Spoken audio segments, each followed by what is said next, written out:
सर्वांना नमस्कार. रुद्रदामिनी love स्टोरीचे 25 episode यापूर्वीच अपलोड केलेले आहेत. ते सगळे एपिसोड ऐकण्यासाठी आपल्या चॅनलला भेट द्यावी. आणि जे नवीन वाचक आहेत त्यांना विनंती आहे की ही कथा पहिल्यापासून ऐकावी. पद्मिनीचा आवाज ऐकून विशालला काहीतरी आठवत होतं. त्याचा राग आपोआप शांत झाला आणि याचं नवल त्यालाही वाटलं. आणि इतक्यात दामिनीनं फोन घेतला आणि आता दादा खूप खोलात शिरणार, त्याचा पोलिसी खाक्या दाखवत खूप कसून चौकशी करणार असं तिला वाटलं. आणि विशाल म्हणाला, दामिनी काय झालं?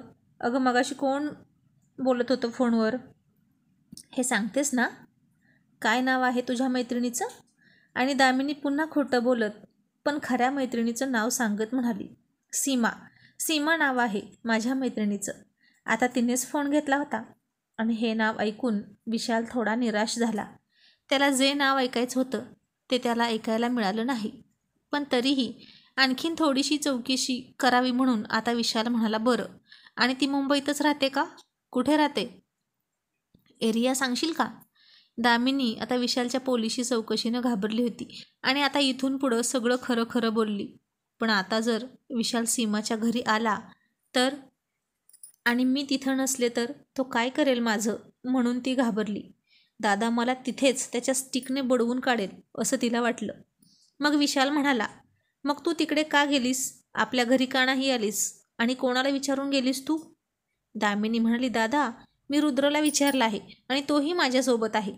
आणि रुद्रचं नाव ऐकून विशाल चिडला आणि म्हणाला, त्याची परवानगी घेऊन जायला तो तुझा कोण लागतो ग? तू त्याच्याकडे कायमची राहायला गेली नाहीस, लक्षात ठेव दामिनी. त्याची परवानगी घेऊन त्याला स्वतःचा मालक बनवायला तो तुझा नवरा नाही, तो तुझा अपराधी आहे. तुझा भाऊ आणि बाप अजून जिवंत आहे हे लक्षात ठेव. आता माझे हात दगडाखाली आहेत म्हणून, नाहीतर त्या साल्याचा चांगला गेमच वाजवला असता त्याच वेळी. आणि तू ही मूर्खासारखी त्याला जाऊन सामील झालीस म्हणून आता मला काहीच करता येईना. कसाबाला गाय धार्जिन म्हणतात ना, तशी वागत आहेच सध्या तू. आणि जास्त त्याच्याजवळ जाऊ नकोस. तो वाटतो तितका चांगला नाही. शेवटी तो एक गुंड आहे, क्रिमिनल आहे. त्याच्यावर केस आहेत. त्याने अनेक गुन्हे केले आहेत. त्याचं भविष्य जेलमध्ये आहे हे विसरू नकोस. आणि जर तुझ्या डोक्यात दुसरे काही विचार चालू असतील ते आत्ताच काढून टाक. तुझं हे वागणं आम्हा कोणालाच आवडलं नाही. बाबांना कसं बसं मी थांबवून धरलं आहे माझ्या रिस्कवर, नाहीतर ते त्यांची रायफल घेऊन तयार आहेत त्याचा समाचार घ्यायला. तुला तर बाबांचा राग माहीतच आहे. ते जास्त बोलत नाहीत. त्यांनी आपल्याला फ्रीडम दिला आहे, पण त्याचा जर तू असा गैरफायदा घेत असशील तर ते तुझीही गय करणार नाहीत. लक्षात ठेव मी काय सांगतोय ते. आता दामिनी गुपचूप खाली मान घालून सगळं ऐकत होती. आणि विशाल म्हणाला, शहाणी असशील तर मैत्रिणीच्या घरून सरळ आपल्या घरी ये. का मी येऊ तुला घ्यायला आत्ताच्या आत्ता तिकडे? तशी दामिनी गडबडली आणि पद्मिनीपासून लांब जात म्हणाली, नाही दादा नको, अरे मी येणारच आहे सकाळी आणि मी व्यवस्थित आहे. आणि दादा आपल्याला ते पुरावे हवेत की नको? ते सगळे फोटोग्राफ? आणि मी बरोबर त्याच्याकडून सगळे फोटोग्राफ घेते ना दादा. आणि तुला माहीत आहे का, तो ते सगळे फोटोग्राफ पब्लिश करण्याची धमकी देतो, म्हणून माझा नाईलाज होतो रे. आता आपल्या घराची इज्जत गेली तर काय होईल तूच सांग बरं. ते सगळे फोटो पब्लिश झाले तर? आणि विशाल म्हणाला, तरी मला वाटलंच होतं की तो तुला धमकी देत असणार आणि म्हणून तू अशी वागतेस. आता दामिनी सुद्धा विशालला बरोबर रुद्रसारखी ट्रॅप करत होती. तिला हा ज्वालामुखीसुद्धा थोपवून धरायचा होता आणि रुद्र नावाचा जमदग्नीसुद्धा सांभाळायचा होता. तिची तर तारेवरची कसरतच होती. पण आता रुद्रच्या प्रेमासाठी रुद्रजवळ राहायचं होतं आणि मग ती खोटं बोलत होती. आणि आता तिचं बोलणं विशालला पटलं आणि तो म्हणाला, जरी आपल्या घराण्याची इज्जत जाण्याची भीती असली तरी ती सगळी इज्जत म्हणजे तू आहेस हे विसरू नकोस. आणि स्वतःची काळजी घे. आणि जरी डाऊट आला ना त्याच्यावर, तो तुला काही म्हणाला, त्यानं तुला वाकड्या नजरेनं पाहिलं तर लगेच मला सांग. तिथेच त्याचा खेळ खल्लास करतो की नाही बघच तू. आता दामिनी घाबरली आणि मनात म्हणाली, दादा तो नाही तर मीच त्याला वाकड्या नजरेनं बघते.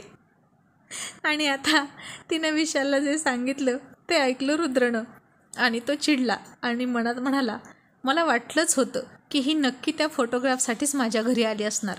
शेवटी ती सुद्धा त्याचीच बहीण निघाली. मग माझ्यासोबत प्रेमाचं नाटक करते का? पण नाही, तिच्याकडे बघून असं वाटत नाही की ती नाटक करते.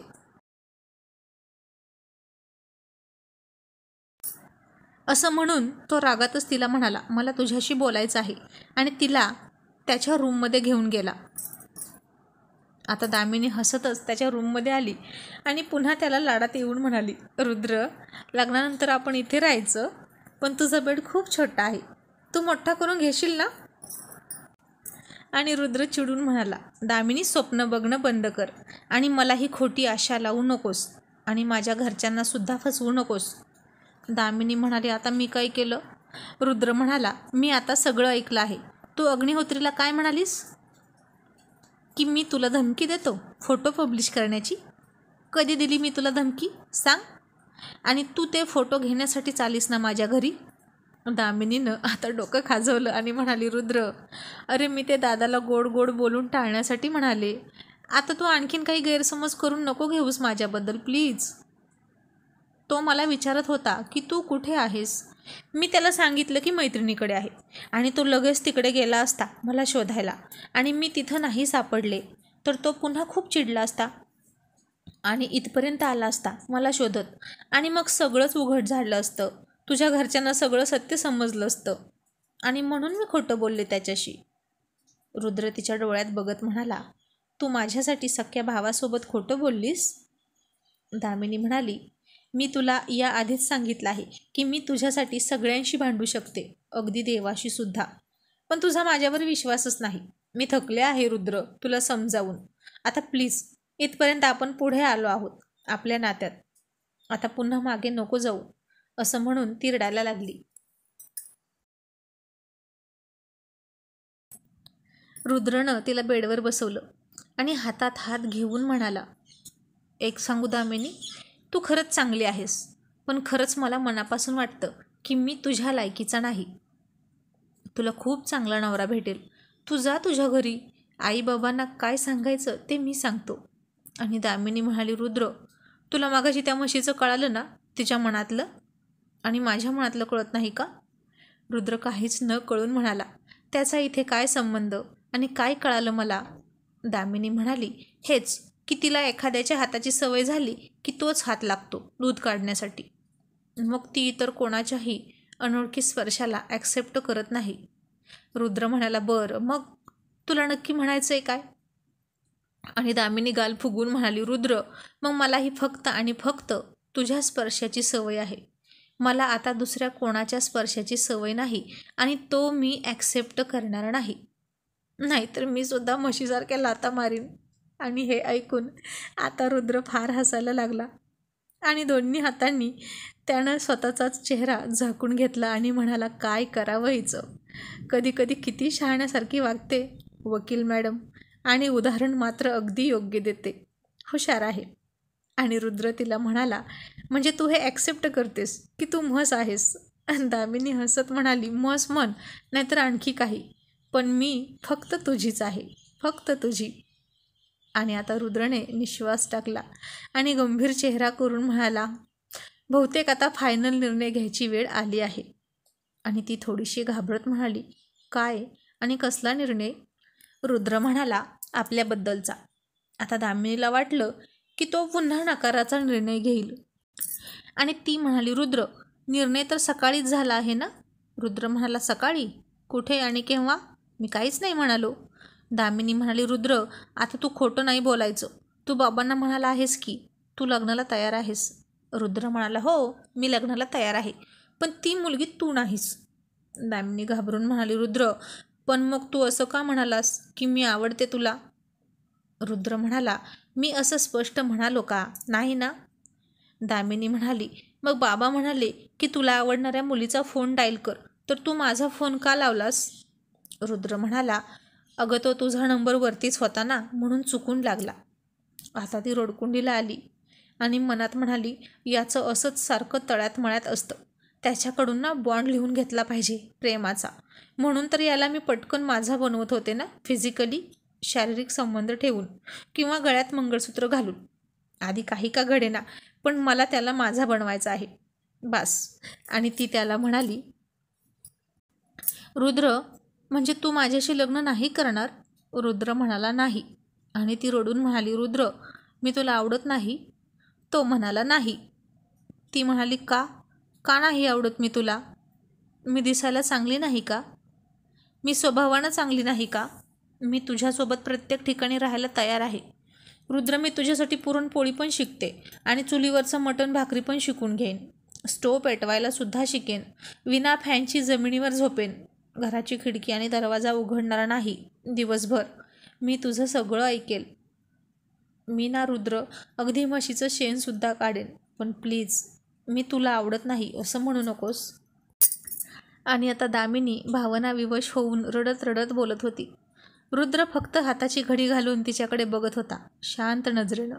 दोघेही बेडवरच बसले होते आणि ती त्याच्यासमोर खाली मान घालून हे सगळं बोलत होती.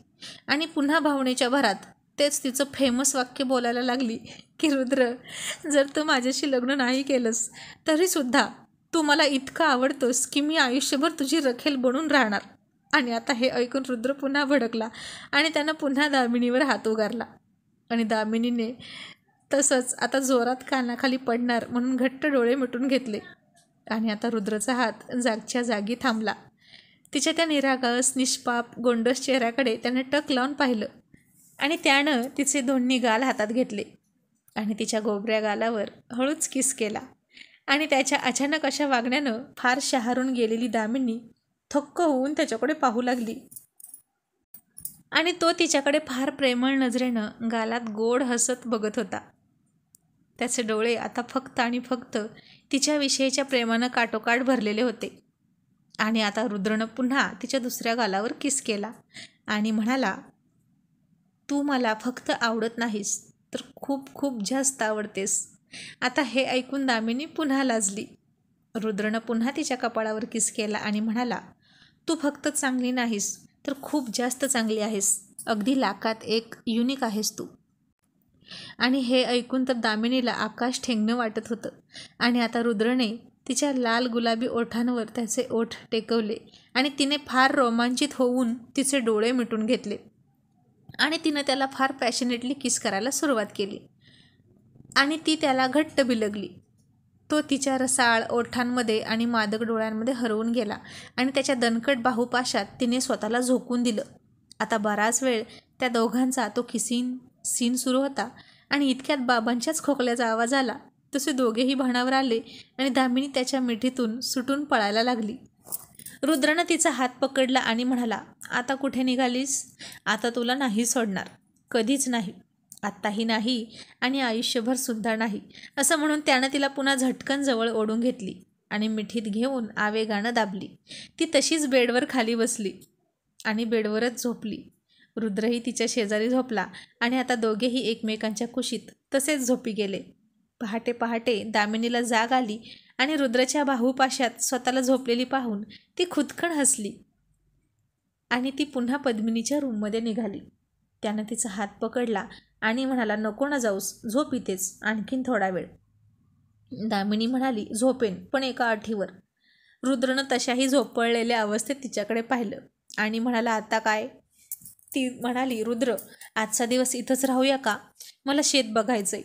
रुद्र म्हणाला, बरं, 3 वाजेपर्यंत तुला शेत दाखवतो आणि मग 3च्या बसने निघू, चालेल? आणि ती खुश झाली. मग सकाळी सकाळी रुद्र बाबांना म्हणाला, बाबा, मी हिला आपलं शेत दाखवून आणतो. बाबा म्हणाले, ठीक आहे. मग एक काम कर, बैलगाडी घेऊन जा आणि येताना वैरणसुद्धा घेऊन ये. मग आता रुद्र बैलगाडी चालवत होता आणि दामिनी मॅडम बसल्या बैलगाडीत आणि ती खुश होऊन रुद्रला म्हणाली, रुद्र, तुला हे पण येतं? रुद्र म्हणाला, हो, हे पण येतं आणि ते पण येतं, सगळं येतं मला. दामिनी म्हणाली, रुद्र, पण तुला आय लव्ह यू कुठं म्हणता येतं? इतकं सगळं केलंस रात्री, पण आय लव्ह यू नाही म्हणाला तू. रुद्र म्हणाला, आता वेगळं बोलून दाखवण्याची काही गरज आहे का दामिनी? मला नाही आवडत ते फिल्मी स्टाईलनं वागायला. ती म्हणाली, आणि मला आवडत असेल तर तू माझ्यासाठी ते नाही करणार? मी तर तुला आवडते म्हणून चुलीवरची भाकरीसुद्धा शिकायला लागले. फिल्मी स्टाईलनं राहू दे, नसेल तुला आवडत तर, पण तू तुझ्या स्टाईलने आय लव्ह यू म्हण. रुद्र आता गप्प बसला. दामिनी हसली आणि म्हणाली, रुद्र तू सुद्धा त्या बैलासारखा मुका आहेस का? आता तो हसला आणि म्हणाला, दामिनी गप्प बस, नाहीतर ह्या चाबुकानं तुला फटका देईन हा. दामिनी पुन्हा हसून म्हणाली, ए रुद्र, या बैलांना पण राग येतो का जास्त बोलल्यावर? आता रुद्र पुन्हा हसला. मग त्यानं तिला त्यांचं शेत दाखवलं, तिला ऊस मोडून खायला दिला आणि आता तो बैलांच्या पाठीमागे जाऊन काहीतरी करत होता. थोड्या वेळाने तो तिच्याकडे आला आणि म्हणाला, तुला ते 3 शब्द ऐकायचे होते ना जादूचे? आणि ती एक्साइट होऊन म्हणाली, हो रुद्र, मला तुझ्या तोंडून आय लव्ह यू दामिनी हे ऐकायचं आहे. आणि रुद्रनं सर्जा राजा असं म्हणून शिट्टी मारली आणि डोळा मारला. तसे त्याची शिट्टी ऐकून ट्रेन झालेल्या त्या बैलांनी पलीकडची बाजू दामिनीकडे केली आणि त्या बैलांच्या पाठीवर रुद्रनं लिहिलं होतं, आय लव्ह यू दामिनी. आणि हे पाहून दामिनी फार खुश झाली आणि तिने रुद्रला खूप हसून घट्ट मिठी मारली आणि म्हणाली, ही कुठली स्टाईल आय लव्ह यू म्हणण्याची? आणि रुद्र म्हणाला, ही माझी स्टाईल आहे, रुद्र स्टाईल. आवडली असेल तर थांबा वकील मॅडम, नसेल आवडली तर घरचा रस्ता धरा. असं म्हणून तो पुढे गवतातून पाय टाकत भरभर चालू लागला आणि लांब गेला तिच्यापासून. आणि दामिनी त्याच्या मागून साडीवर धरून गवतातून वाट काढत, ए रुद्र थांब ना, आवडली मला तुझी स्टाईल, असं म्हणून त्याच्या मागे मागे पळाली. सर्वांना नम्र विनंती आहे की एक लाईक जरूर करा आणि व्हिडिओ शेअर करा. थँक्यू.